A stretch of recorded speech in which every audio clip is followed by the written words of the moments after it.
안녕하세요. 엔지니어로 일하고 있는 40대 남자입니다. 법정 스님의 명언 중에 인연으로 피해를 보는 것은 진실 없는 사람에게 진실을 쏟아부은 대가를 받는 벌이라고 하는데 저는 늘 이 말을 이해하지 못했습니다. 배신을 당한 사람이 입은 피해가 과오 취급을 받아야 하고 배신을 한 사람과 싸잡혀 죄인 취급을 받아야 하는지 도통 말이 안 된다고 생각을 했거든요.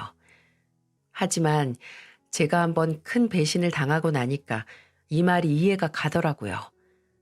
본질을 보지 못하고 내 귀중한 진심을 낭비한 건 나 자신에게 결국 죄를 짓는 거였더라고요. 그리고 제가 이 말의 본질을 깨닫게 된 김에 여러분에게 이 사연을 나누게 됐습니다. 어머니 아버지께서 쌀을 팔아 공부를 시킨 저는 공고와 공대를 나와서 고향인 전라도를 떠나 서울 대기업 엔지니어로 취업을 할 수 있었답니다. 개천에서 난 용까지는 아니더라도 호랑이쯤은 된다고 자부하면서 열심히 살았네요. 오랜 타지 생활이 힘들긴 힘들었는지 키가 185에 부모님 밭일을 도우면서 기른 체력이 남부럽지 않은 저의 10년 서울살이가 남긴 건 스트레스성 피부염이었어요. 그냥 두면 알아서 낫겠지 하면서 약국에서 약 먹으면서 버텼는데 서울에 온 동생이 제 꼴을 보더니 등짝을 짝 때리면서 미련하다고 바로 피부과로 가보라고 하더군요. 동생이 제 회사 근처 피부과까지 찾아서 보내줬는데 안 갈 수도 없고 간지러운 것도 빨갛게 올라오는 것도 너무 심해서 동생이 추천해준 피부과로 갔습니다. 거기서 이름이 참 눈길이 가는 간호사를 만나게 됐어요. 병원 데스크에 오밀조밀 귀여운 외모의 간호사가 앉아 있었는데 이름표에는 왜 구수한 이름이 적혀 있었어요. 권용순이라고 말입니다. 그때는 이름이 되게 얼굴하고 어울리면서도 또 안 어울린다. 얼굴이 귀여운데 저렇게 구수한 이름이라서 오히려 인상에 남는다라고 생각을 했어요. 피부과에서는 제 피부를 보고 면역력 저하로 인한 피부염이라고 너무 오래 방치하고 긁어서 흉까지 질 것 같은 상처가 보인다고 했고 한 달 정도 꾸준히 병원을 다니면서 치료를 해야 할 것 같다고 하더군요.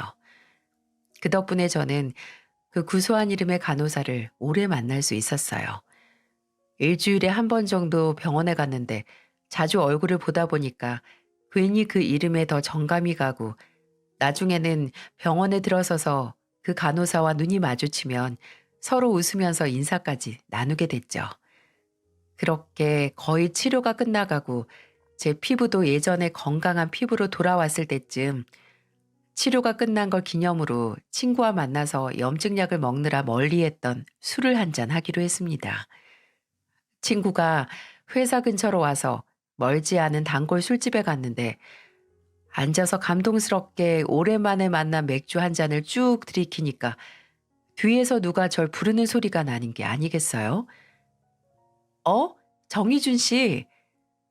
제가 맥주를 다 마시다 말고 돌아보니 그곳에는 매주 얼굴을 봐온 그 간호사가 아주 반가운 얼굴로 제게 손을 흔들고 있었어요. 어? 안녕하세요. 치료 끝났다고 바로 술 마시러 온 거예요? 아, 들켰네요. 맞아요. 그동안 술을 못 먹어서 정말 답답했거든요. 그래도 많이 마시지 말아요. 치료 끝난 지 얼마 안 됐잖아요.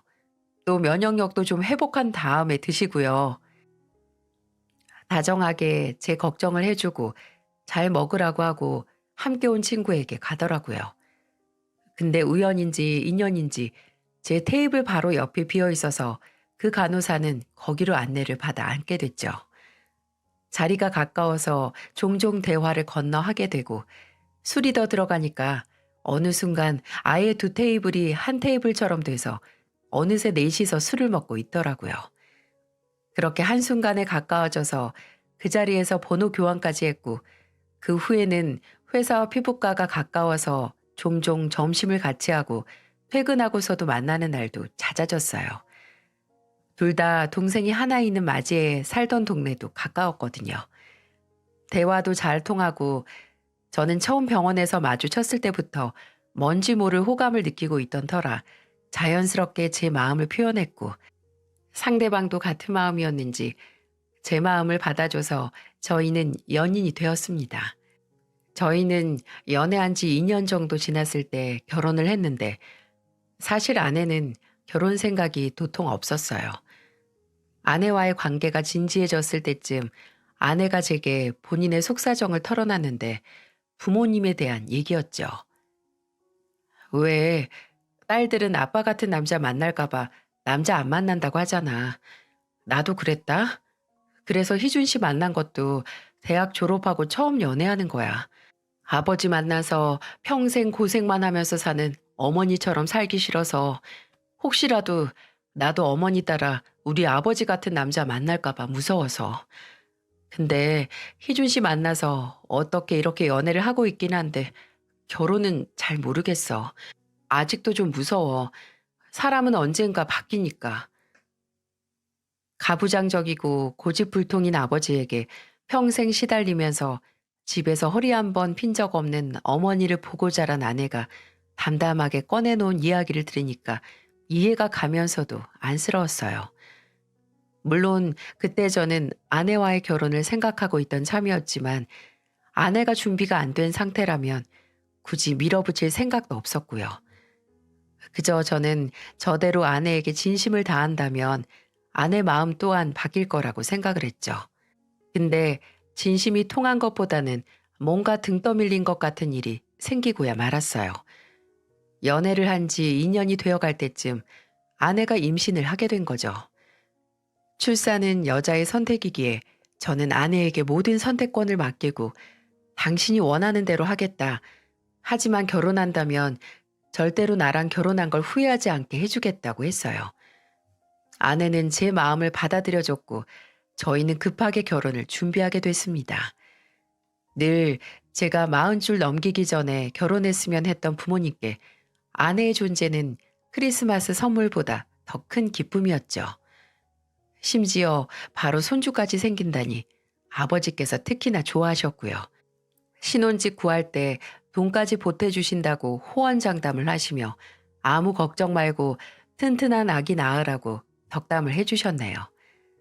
그리고 결혼 전 덜컥 소중한 딸에게 큰 짐을 지어준 염치 없는 사위는 한껏 긴장을 해서 처가에 처음으로 인사를 하러 갔습니다. 술을 좋아하신다는 장인어른께 드릴 전통주와 장모님께 드릴 꽃과 손목 마사지기를 사서 점수를 딸 준비를 했죠. 장모님께서는 사위가 온다고 삼계탕까지 만들어주시고 아주 상다리가 부러지게 음식을 차려주셨어요. 제가 처갓집에 들어서자마자 제 키와 등치를 보시고 듬직하니 너무 보기 좋다고 하시면서 한박 웃음을 지어주셔서 제 긴장을 녹여주셨죠. 국은 어때요? 입에는 좀 맞고? 네, 진짜 맛있어요. 국물이 진해서 장모님께서 오래 끓이셨을 것 같아요. 엄마, 근데 희준 씨는 물에 빠진 닭보다 닭볶음탕을 더 좋아해요. 어머, 그래? 그럼 나중에 오면 볶음탕으로 꼭 해줘야겠다. 아닙니다. 닭이면 다 좋아합니다, 장모님. 장모님은 정말 다정다감하신 분이었어요. 밥 한 숟가락 드시고 한참 제가 먹는 모습을 보시면서 입에는 맞는지 뭘 잘 먹는지 보시면서 잘 먹는 반찬을 더 가져다 주시고 뼈 바른 닭고기를 앞에 놔주시기도 했습니다. 정말 좋은 분이시다. 내가 장모님 복이 있구나 하고 부른 배만큼 마음도 부풀고 있는데 그 산통을 깨는 사람이 한 분 있었습니다. 사위 보니까 벌써부터 좋아 죽겠어? 다 됐으니까 가서 물이나 가져와. 찬물, 얼음 넣어서. 장인어른은 제가 처가에 간 순간부터 한순간도 거실 바닥에서 일어나지 않으셨어요. 그저 손가락 까딱하고 물, 국자, 휴지, 안경하면 장모님께서 바쁘게 다른 일을 하시다가도 다 가져다 주셨죠. 아빠, 엄마 좀 편하게 식사 좀 하시게 해요. 엄마 아직 밥 반 공기나 남았어요. 우리 다 먹을 동안. 아, 내가 먹지 말라고 했어? 네 엄마가 그렇게 힘들어 보이면 네가 가져다 주던가. 아빠는 그저 남 시키기 바쁘죠? 물 정도는 아빠가 떠다 드셔도 되잖아요. 참나, 내 집에서 내 마누라한테 심부름도 못 시켜? 거기 정서방 말해봐. 남편이 아내한테 심부름도 못 시키냐고. 왜 아내가 장인어른 같은 남편을 보면서 결혼 자체를 기피했는지 이해가 충분히 되더라고요. 또 장인어른 말이면 입에 넣었던 숟가락도 빼고 바로 일어서는 장모님을 보고 마음이 좀 불편하기도 했고요. 솔직히 그 당시 장인어른은 이른 은퇴를 하시고 몇 푼 안 되는 퇴직금을 흥청망청 쓰면서 놀고 계시던 때였거든요.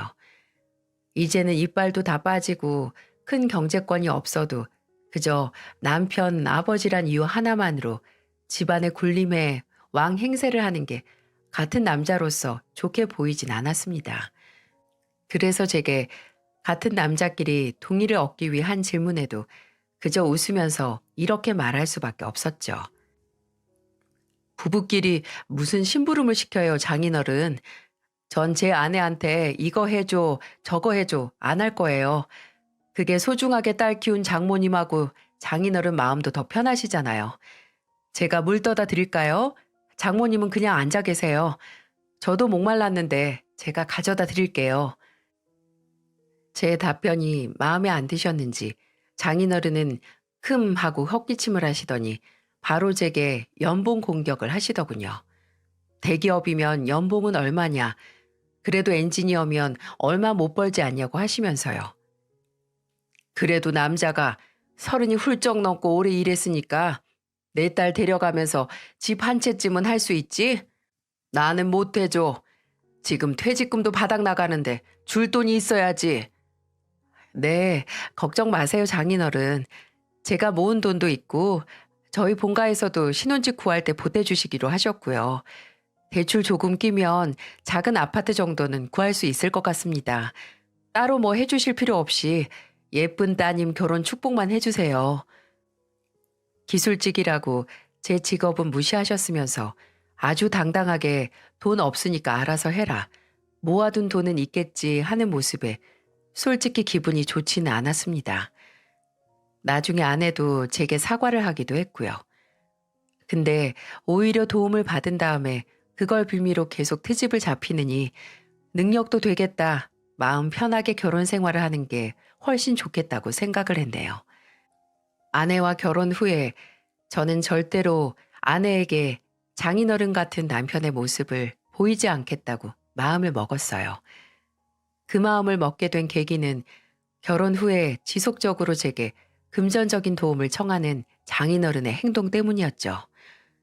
처음에 한두 번 생일이나 모임을 핑계 삼아 제게 용돈을 타가신 것까진 괜찮았어요. 아내의 부모님이니까 제 부모님도 되는 것이고 그 정도 해드리는 건 크게 문제가 없었어요. 근데 요구를 들어줄수록 그 요구가 점점 선을 넘어 커지는 게 문제였네요. 아내가 첫째를 낳고 가까운 친인척을 불러서 돌잔치를 했을 때 첫째 앞으로 어르신들이 해주신 금반지가 몇 개 들어왔거든요. 그중 저희 부모님께서 해주신 2돈짜리 금반지가 없어진 거예요. 아버지께서 시내 금은방에서 직접 손주 태어난 날짜까지 새겨달라고 하셔서 만든 금반지였죠. 그게 없어진 겁니다. 돌선물로 들어온 선물들을 한 테이블에 모두 모아놨었는데 그걸 지키고 있었던 게 제 동생과 동생의 결혼할 남자친구였어요. 분주하게 저랑 아내랑 그 금반지를 찾고 있는데 동생의 남자친구가 제게 와서 넌지시 얘기를 하더군요. 저 형님, 그 돌반지요. 파란색 쇼핑백에 있던 거 맞죠? 어? 맞아. 봤어요? 아까 혜영이 잠깐 화장실 갔을 때 저 혼자 있었는데 손님들이 길을 물으셔서 잠깐 자리를 비웠거든요. 근데 다시 돌아오니까 형님 장인어른 되시는 분께서 그 쇼핑백 앞에 계셨어요. 머리가 핑 하고 돌더라고요. 아니, 설마 그럴 리가 있나. 아무리 그래도 손주 앞으로 들어온 금반지를 저는 일단 알겠다고 하고 장인어른이 앉아 계신 자리로 갔습니다. 가니까 장인어른은 안 계시고 의자에 장인어른 정장 자켓이 걸려 있더라고요. 조용히 가서 혹시나 하는 마음에 자켓 안주머니 쪽을 만져보는데 와, 뭐가 불룩하고 튀어나와 있는 겁니다. 바로 반지 케이스였어요. 저희 부모님께서 제 아이에게 준 금반지 케이스 말입니다. 아직 케이스에서 반지는 안 뺐는지 다행히 아내 반지가 그대로 있었고 저는 그대로 케이스를 빼서 아내에게 갔어요. 아내는 어디서 찾았냐고 했지만 괜히 좋은 날 좋은 자리에서 문제를 크게 만들고 싶지 않아서 선물 테이블 탁자 아래에서 찾았다고 했습니다. 그리고 그때 저 멀리서 자리로 돌아오는 장인어른이 보이더라고요. 장인어른이 자리에 앉자마자 본인 자켓을 들고 더듬거리는 게 보였어요.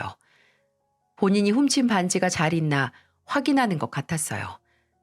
이미 반지가 없어지고 텅 빈 자켓 주머니를 만지다 눈이 동그래지더니 이내 주변을 두리번거리면서 뭔가 살피는 장인어른과 저는 당혹스러움이 들면서도 멀리서도 보이는 장인어른에게 손에 있던 반지 케이스를 들고 흔들었습니다. 술이 들어가서 뻘개져 있던 장인어른의 얼굴은 한순간에 하얗게 질려버렸죠. 그 사건은 그냥 그렇게 넘겼어요. 어차피 반지도 찾았고 마냥 모르는 일이라고 냅다 우겨버리면 말 그대로 개싸움만 되는 거니까요. 아내에게 아버지로 인한 또 다른 상처를 주고 싶지도 않았고요. 근데 그 사건을 없던 일인 척 넘어가 주니까 그걸 암묵적으로 본인의 뻔뻔스러운 작태에 대한 허락을 받았다고 생각을 한 건지 그 행동이 점점 선을 넘더라고요. 본인이 쓰던 낚싯대가 망가졌다고 새로 사게 돈을 보내달라고 한 건 약과였어요. 원래 낚시도 잘 하지도 좋아하지도 않는 분이 그저 술 먹고 노는 것 때문에 낚시하러 다니는 거면서 꼭 낚시 도구들은 최고급으로 사고 싶어 하셨죠. 또 손주 태어난 기념으로 동네 친구들한테 한턱 내기로 했다. 이번에 만난 친구가 오리털 패딩 좋은 거 입었더라 하면서 은근히 눈치를 주시고요. 근데 제가 정말 참을 수 없었던 건 바로 이거였습니다. 아버지가 어머니 드린 돈을 계속 가져가시나 봐. 뭐? 언제 드린 용돈? 왜 저번에 당신이 엄마 단아가 너무 낡았다고 신발 사는 김에 옷도 한 벌 하시라고 돈 보내드렸잖아. 근데 저번에 만나니까 엄마가 아직도 같은 단아를 신고 있어서 내가 아직 신발 안 사셨냐고 못 고르겠으면 나랑 같이 가자고 했거든. 근데 됐다고 얼버무리셔서 내가 캐물으니까 아휴, 아빠가 가져가셨대. 진짜 머리 끝까지 화가 났어요. 제가 달라고 할 때 용돈도 안 드린 것도 아닌데 장모님 드린 그 작은 돈까지 탐을 내시다니요. 저희 장모님은 정말 돈이 필요하셔도 내색 하나 안 하시는 분이랍니다. 생활비 몇 푼 안 주는 장인어른 때문에 검소하시고 알뜰하셔서 신발이나 가방, 옷 모두 10년은 기본으로 넘긴 것들 뿐이었고요. 제가 처가에 가서 돈 쓰는 꼴을 못 보시는 분이랍니다. 그런 분께 어렵게 돈 쥐어드리니까 탐욕스럽게도 그걸 또 가져간 거예요.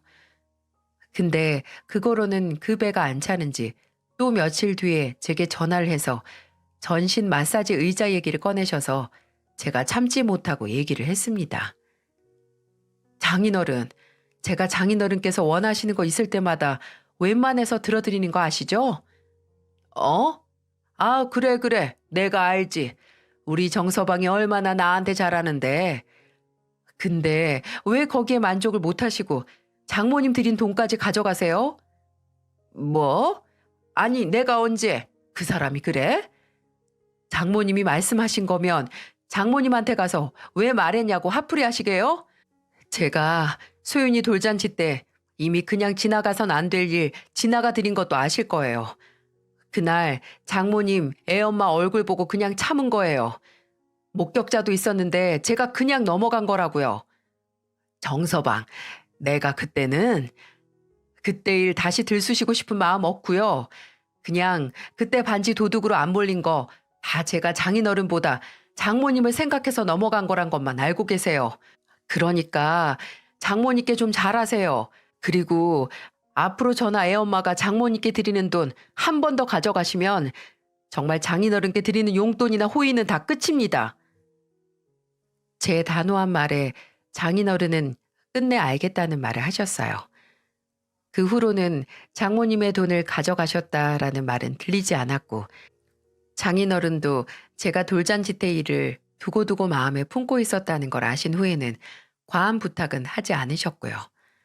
역시 호의가 계속되면 호구 잡힌다는 게 맞는 말이라는 걸 이렇게 씁쓸한 사건으로 알게 됐어요.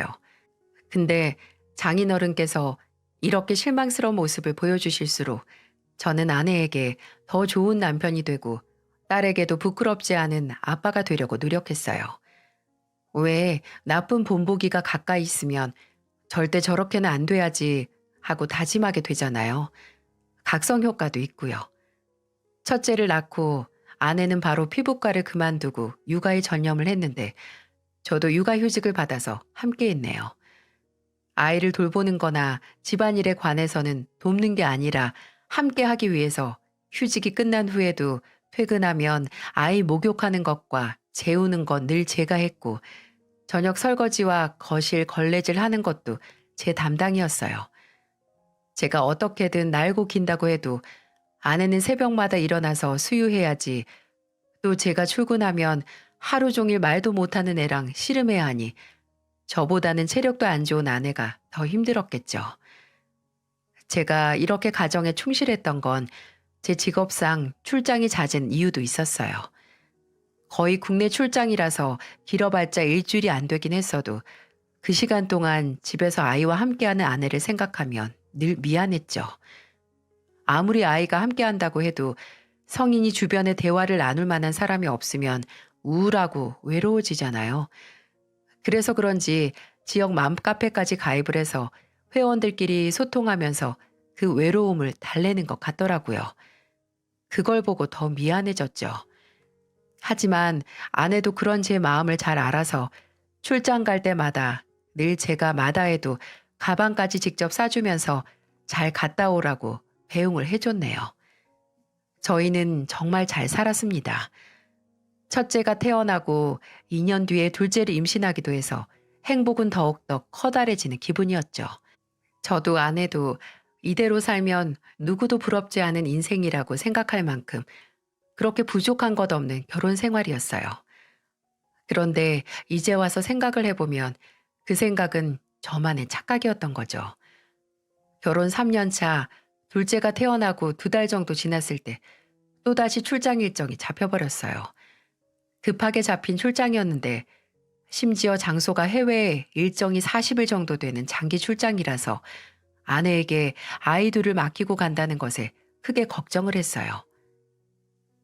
장모님께서 와 주신다고 했어? 근데 그건 그거대로 장모님께 죄송해서. 당신이 죄송할 게 뭐 있어. 내가 힘들면 어련히 어머니한테 도움 요청할 테니까 당신은 가서 몸 조심하고 음식 조심하고 와. 동남아는 사람만큼 음식 안 맞으면 고생하니까. 나 당신이랑 우리 소윤이 소정이 두고 어떻게 한 달을 넘게 갔다 와? 어머, 당신이 애야? 소정아, 네 아빠 좀 봐. 가서 돈 벌어와야 우리 소정이 맛있는 것도 먹고 할 텐데 아빠가 아주 소정이보다 더 악이다. 그치? 여보는 나랑 40일 동안 못 보는데 괜찮아? 심지어 마지막 주에는 당신 생일까지 껴있는데. 에이, 뭐 어때? 이번 생일은 우리 딸들이랑 보내지 뭐. 내가 선물 꼭 사올게. 뭐 갖고 싶은 거 있으면 문자로 보내놔. 알겠지? 40일. 결혼 후 처음으로 아내와 장기간 떨어져 있는 거였어요. 공항에서 아내의 배웅을 받고 뒤돌아섰을 때부터 벌써 아내와 딸들이 보고 싶더라고요. 제가 이렇게 외로움을 잘 타는 편이었나 싶을 정도로 울컥했습니다. 가족들이 없는 타국에서 하루하루 보내면서 버틸 수 있었던 건 아내와 하는 영상통화와 아내가 틈틈이 보내주는 딸들의 사진 때문이었네요. 조금이라도 일을 빨리 끝내고 하루라도 빨리 한국으로 돌아가려고 밤잠 줄여가면서 일했고 그 노력이 통했는지 저는 일정보다 일주일 정도 빨리 한국으로 돌아갈 수 있었습니다. 아내의 생일 바로 다음 날 말이죠. 잘하면 이른 오후에 집에 도착할 수 있겠다 싶어서 저는 아침 일찍부터 움직였네요. 면세점에서 아내가 평소 좋아하는 명품 브랜드에서 가방을 하나 샀어요. 그 김에 장모님 드릴 작은 지갑도 하나 샀고요. 부푼 마음으로 그립던 고국의 공항에 도착을 해서 택시를 타고 바로 예약했던 케이크 집과 꽃집을 순서대로 들렸습니다. 물론 아내에게 알리진 않았고요. 혹시나 아내의 생일 다음 날이라서 장모님께서 집에 와 계실까 싶어서 장모님께 미리 연락을 드리긴 했죠. 장모님, 지금 댁이세요? 어? 그렇지. 어머, 근데 정서방 출장 갔다 왔어? 네, 방금 도착했어요. 다음 주에 오는 거 아니었나? 네, 그랬는데 일정이 좀 빨리 끝나서요. 장모님, 어제 애들 엄마 보러 안 가셨어요? 아, 미역국이라도 해 먹이려고 가려고 했는데 애들 보느라 피곤하다고 그냥 혼자 쉬고 싶다고 해서 안 갔지. 아, 정말요? 저는 애들 엄마 생일이라서 놀래켜 주려고 일부러 일찍 왔다고 연락 안 했어요. 아이고, 우리 용순이 좋겠네. 그럼 나도 비밀로 할게. 오늘 둘이서 오붓하게 시간 보내고 정서방은 나중에 한번 들러. 정서방 한국 왔으니까 오랜만에 내가 닭볶음탕 해줘야지. 그럼요, 장모님. 연락드리고 한번 갈게요. 그렇게 택시에서 장모님과 통화를 끝내고 조금 있으면 예상보다 일찍 도착해서 나타난 저를 보고 반가워할 아내와 애들 얼굴을 생각하면서 택시가 더 빠르게 달리길 바랬습니다. 아파트 앞에 도착해서 집으로 향하는 발걸음 하나하나가 다 떨렸어요. 얼마나 좋아할까, 얼마나 환영해 줄까, 애들 얼굴 빨리 보고 싶다. 이라고 속으로 어찌나 주절주절 말이 많았는지 모릅니다. 엘리베이터를 타고 현관문 앞에서 비밀번호를 누르고 문을 열었어요. 집 안에서는 고소한 음식 냄새가 나는 것 같았죠. 점심을 먹는 중이었나 하는 생각에 발걸음을 최대한 줄이고 집 안으로 들어갔습니다. 거실을 지나 주방 안으로 들어갈 때쯤 저는 순간 제가 집을 잘못 들어온 줄 알았어요. 화목하게 가족들 다 모여서 식사하는 자리에 집을 착각해서 들어온 불청객이 된 그런 기분 말이죠. 근데 분명 이 집도 주방도 저 식탁도 모두 제 집에 있는 것 그대로이고 또 그 식탁에 앉아있는 여자도 제 아내였고 포크를 쥐고 방울토마토를 집어먹는 아이도 제 첫째 딸이고 그 옆에 아기 의자에 앉아서 낮잠을 자고 있는 아기도 제 둘째 딸이었어요. 근데 그럼 저 사이에 앉아서 제 아내가 주는 고기를 낼름 받아먹는 저 남자는 대체 누구일까요? 지금 뭐 하는 거야? 어머, 깜짝이야. 여보, 왜 벌써 왔어? 제가 손에 들려있던 케이크와 꽃을 모두 바닥으로 떨어뜨리고 탁한 목소리로 묻자 그제야 제가 집에 들어온 걸 본 아내가 화들짝 놀라서 소리를 지르더군요. 그랬더니 앞에 앉아있던 남자도 놀라서 후다닥 일어나서 뒤돌아봤고요. 그 두 사람의 표정 때문에 이 상황이 정상적인 상황이 아니라는 걸 단박에 알 수 있었네요. 3살짜리 딸만이 저를 웃으면서 환영해 줬습니다. 저는 그 자리에서 조금이라도 이성을 유지하기 위해 정말 이를 악물고 버텼어요. 제 어린 두 딸이 보고 있었으니까요. 저는 둘째가 앉아있는 아기용 의자를 통째로 들어서 첫째를 불렀습니다. 소윤아, 가자. 잠깐 방에서 소정이랑 같이 있어. 알았지? 아이들을 방에 들여보내고 천천히 다시 주방으로 나왔어요. 몸 안에서는 마치 용암이 부글부글 끓는 것 같았는데 왜 이상하게 제 머리통은 차게 식는 것 같을까요? 저는 주방으로 당도해서 눈알만 굴리고 있는 두 사람에게 다시 물었습니다. 지금 내 집에서 뭐 하는 거냐고 물었잖아. 여보, 이거 누구야? 어? 아, 이 사람 나 하는 맘카페 있잖아. 거기 회원님 분이셔. 회원? 그 카페 회원이 왜 내 집에 있는데? 넌 어딜 가? 앉아. 아내가 아는 맘카페 회원이라고 소개된 남자가 슬그머니 의자에서 일어나서 빠지려고 하길래 저는 뒤에서 목덜미를 낚아채서 그대로 자리에 앉혔습니다. 당신 왜 그래? 정말 같은 카페 회원이야. 여기 옆 아파트 사는데 요새 친해져서. 이분도 아내가 잠깐 출장 가셨대. 그래서 내가 같이 밥 한 끼 하자고 불렀어. 당신 이상한 오해하지 마. 이상한 오해? 이게 오해라고? 나 없는 사이에 생판 다른 남자 불러서 심지어 내 애들 앞에서 가족놀이를 하고 있는데 오해? 그럼 내가 지금 방에 들어가서 물어볼까? 당신이 이 회원이란 놈이랑 애들 앞에서 무슨 짓을 했는지 지금 소윤이한테 물어봐? 왜 애들까지 끌어들여? 애들이 무슨 잘못이 있다고? 애들을 끌어들여? 지금 이 더러운 총국에 애들 끌어들인 게 누군데? 내 집에 이런 새끼 끌어들여 놓고 놀고 있던 게 누군데? 여보, 일단 진정해. 내가, 저 선생님, 일단 진정하시고요. 제가 진짜 그냥 밥만 먹으러. 웃기는 소리 하지 마. 지금 누굴 머저리 취급하고 있어? 아니, 나 없는 사이 이렇게 당당하게 설치고 있는 거 보면 진짜 날 등신으로 생각했나 봐. 당신, 지금 당신 입으로 다시 얘기해. 괜한 변명하고 거짓말해서 내 화 더 돋구지 말고. 나 여기서 더 미치는 꼴 보기 싫으면 바른 대로 말하라고. 알았어. 알았다니까. 내가 다 말할게. 그러니까 그 사람 좀 놔줘. 어? 그건 내가 알아서 해. 빨리 말 안 해? 미안해, 여보. 내가 정말 잘못했어. 제가 윽박지르면서 독촉을 하니 아내는 냅다 바닥에 무릎을 꿇고 빌기 시작했어요. 저는 아내가 무릎을 꿇는 모습을 보고 잡고 있던 그 남자 목덜미를 놔주고 말했어요. 너도 옆에 가서 꿇어. 비실비실 걸어간 남자는 힘없이 쭈뼛거리며 아내 옆에 무릎을 꿇었고 저는 휴대폰을 꺼내 들었습니다. 그리고 동영상을 틀어 그 두 사람의 모습을 찍었어요. 말해. 지역 맘카페에서 만난 건 맞아. 이 사람도 주부인데 아내가 출장 간 것도 맞고. 나 거짓말 한 거 없이 진짜야. 그냥 저번에 한 번 얼굴 보자고 해서 만나서 밥 먹고 그런 게 다야. 제발 믿어줘. 맞습니다. 정말 밥 먹고 만나서 대화만 한 게 전부예요. 그건 내가 나중에 판단할 일이고 어떻게 내가 출장 갔을 때 집으로 초대할 생각을 다 했냐? 심지어 애들하고 겸상까지 시켜?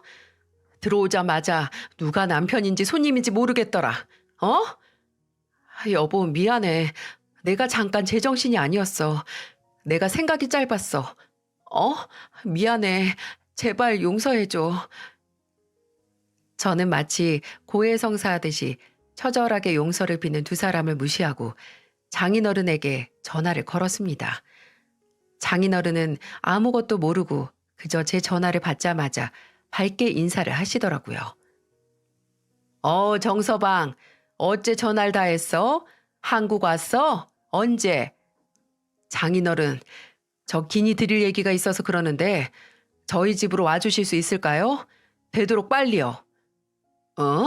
갑자기 왜? 뭐야? 정서방 나한테 선물 사왔구나. 뭐 그런 걸 다 사왔어. 안 사와도 되는데. 그래, 내가 지금 당장 달려갈게. 기다려. 지금 본인 딸이 무슨 짓을 저질렀는지 아무것도 모른 장인어른은 그저 선물 받을 생각에 신나서 전화를 끊으셨어요. 저는 혀를 끌끌 차면서 식탁 위에 있던 아내 휴대폰을 집어들었죠. 네 아버지는 내가 선물 준비했다고 생각하신다. 그래, 뭐 선물이긴 하지. 포장지 안에 뭐가 들었는지 모르지만 이거 잔금이나 풀어. 여보, 왜 휴대폰을... 잔말 말고 잔금이나 풀어? 나중에 더 험한 꼴 보기 싫으면. 제 으름장의 아내는 끝내 손을 덜덜 떨면서 휴대폰 잔금을 풀었어요. 그리고 전 그 안에서 그 두 명이 만난 지 얼마 안 됐다는 게 거짓말인 것과 그저 만나서 대화만 하던 사이가 아니었다는 걸 알게 됐죠. 두 사람이 나눈 채팅창에는 서로의 배우자가 언제 출장 가는지 일정을 공유하고 숙박업소의 위치와 방 번호를 주고받은 대화까지 찾았네요. 심지어 서로 카페 닉네임에 애들 이름까지 걸고 활동을 했더라고요. 그 꼴로 만날 생각을 했다는 것부터 아예 제정신이 아닌 거 아닙니까? 아, 소윤맘님이랑 수찬 대디님이랑 대화만 하셨어요? 근데 왜 방 호수를 물어? 심지어 나나 이 새끼 아내가 출장 갔을 때만 딱 골라서. 휴대폰을 눈앞에서 흔들면서 말하니까 두 인간 다 고개는 못 들고 바닥만 보고 아무 말도 하지 못했어요. 참나, 집에 오는 길만 하더라도 정말 천국으로 가는 기분이었는데 문을 열고 들어온 곳은 제가 상상만 했던 생지옥이었네요. 그렇게 20분 정도 흘렀을까? 초인종 소리와 함께 장인어른이 오셨어요. 현관문을 열어주자 장인어른은 잊지도 않은 선물을 찾아서 두리번거리면서 거실까지 들어오셨네요. 정서방, 근데 용순이랑 애들은, 어? 용순아, 너 왜 거기, 저건 또 누구냐? 상황 파악을 하지 못하고 횡설수설하던 장인어른은 눈물만 흘리는 아내를 보더니 이내 제게 설명이 필요하다는 눈빛을 보내셨어요. 저는 기꺼이 이전에 있었던 일을 모두 다 말했죠. 선물 받을 생각에 미소가 떠나지 않던 장인어른의 표정은 한순간에 잿빛으로 바뀌었어요. 장인어른은 어떻게 생각하세요? 분명 장인어른 따님은 저 새끼랑 대화만 나누다고 말했는데 여기 휴대폰에는 그것만 한 게 아니라는 증거가 뻔히 다 남아있는데 지금 저한테 용서해달라고 하네요. 휴, 정서방, 내가 딸을 잘못 키웠어. 제 용순이가 그런 애가 아닌데 저 애가 아기 낳고 외로워서 한순간 실수한 거라고 생각해주게. 왜 여자들 다 그렇지 않나. 외로우면 눈에 보이는 게 없어. 정서방도 알지 않나, 어? 제가 뭘 알아요? 왜 본인 딸 잘못 덮으려고 다른 여자들까지 싸잡아 욕을 하세요? 그게 말이 돼요? 며칠 혼자 있다고 바로 다른 남자를 집까지 끌어들이는 게? 저는 줄곧 그나마 애엄마는 장모님을 닮아서 상식은 있다고 생각했는데 이제 보니까 부전여전이네요. 아버지나 딸이나 똑같아요, 수준이. 오셨으면 데려가세요, 저 사람. 여보, 뭘 가만히 있어요? 셋 다 나가라고. 장인어른, 제가 제 집에서 바람 피운 여자도 못 쫓아냅니까? 장인어른이 그러셨잖아요. 남편이 본인 집에서 아내 심부름을 시킬 수 있다고. 저도 제 집에서 쓰레기 치우는 것뿐이에요. 딸 도로 데려가세요. 이 집 내 돈으로 산 내 명의인 거 아시죠? 나랑 내 딸들 집에 상식도 안 통하는 멍청한 인간들이 더 오래 있는 꼴 못 보겠네요. 나가요, 어? 제발 좋은 말 할 때 셋 다 꺼지라고요. 저는 이미 증거는 모두 제 휴대폰으로 옮겨서 별 쓸모도 없어진 아내의 휴대폰을 주인에게 도로 건네고 그 3명을 집에서 쫓아냈어요. 남자놈은 드디어 이 상황에서 빠져나간다는 생각에 바로 뛰쳐나갔는데 아내는 끝까지 울고불고 못 나간다고 애들 두고 본인이 어딜 가냐며 제게 두 손을 싹싹 빌었습니다. 제발 용서해달라고요. 저는 긴 말 하고 싶지 않아서 네가 싫으면 뭐하냐. 어차피 내가 이혼 소송 걸면 끝인데 라고 말했습니다. 그 말에 몸에 힘이 풀린 건지 아직도 얼굴이 잿빛인 장인어른 손에 끌려서 집을 나갔고요. 저는 바닥에 널브러진 꽃다발과 아내에게 주려던 선물, 안에서 질척해진 케이크 박스, 그리고 아직 식사 흔적이 남아있는 식탁을 보고 눈을 질끈 감았습니다. 정말 이대로 땅속으로 꺼져서 더 이상 더러운 꼴을 보고 싶지 않았어요. 하지만 그럴 순 없었죠. 저는 정신을 차리고 아이들 방으로 갔습니다. 문을 여니 밖에서 나던 시끄러운 소리에 놀랐는지 방구석에 동생과 함께 있는 첫째 딸이 보이더군요. 저는 조용히 가서 아이들을 껴안았습니다. 그리고 미안하다고 했어요. 어디서부터 어긋났는지 모르겠지만 어쨌든 제 선택으로부터 시작된 이 일에서 제 딸들이 상처 입었다는 생각에 그저 미안한 마음밖에 들지 않았네요. 그리고 그 미안함과 동시에 아내에게 미칠 듯이 화가 났어요. 어떻게 이 아이들과 나를 두고 나는 정말 그 사람에게 내가 줄 수 있는 모든 행복을 주기 위해 피나는 노력을 했는데 그게 모두 부질없는 거였었네요.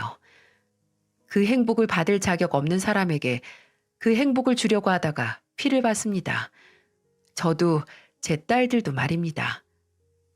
그 다음 날 저는 바로 변호사를 찾아 이혼 소송을 시작했어요.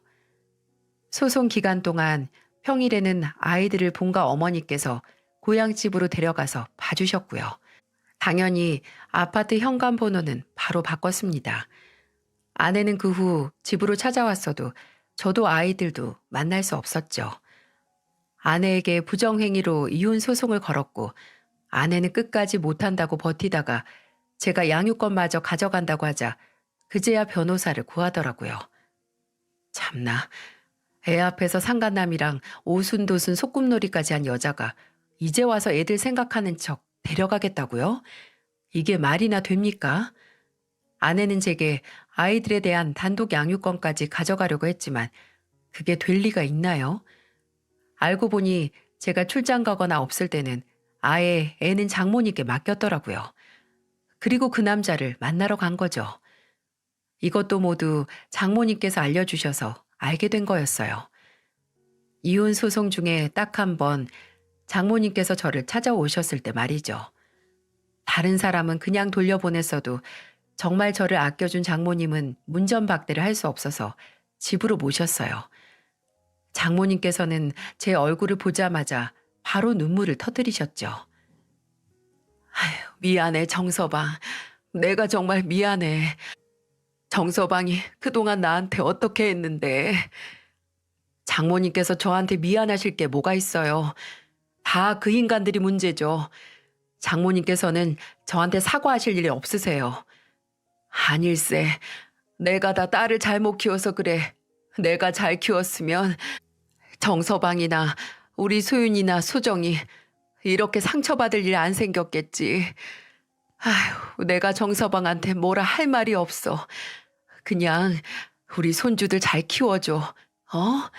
내가 정말 미안한데 애들 한번 봐도 될까?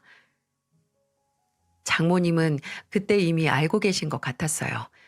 그때가 손주들 얼굴을 볼 마지막 기회라는 것을요. 그래서 아내에게 불리하게 작용될 걸 아시면서도 제가 없었을 때는 거의 장모님께서 손주들을 봐주셨다는 걸 말씀해 주신 거겠죠. 장모님은 첫째와 둘째를 한 번씩 꼭 안아주셨습니다.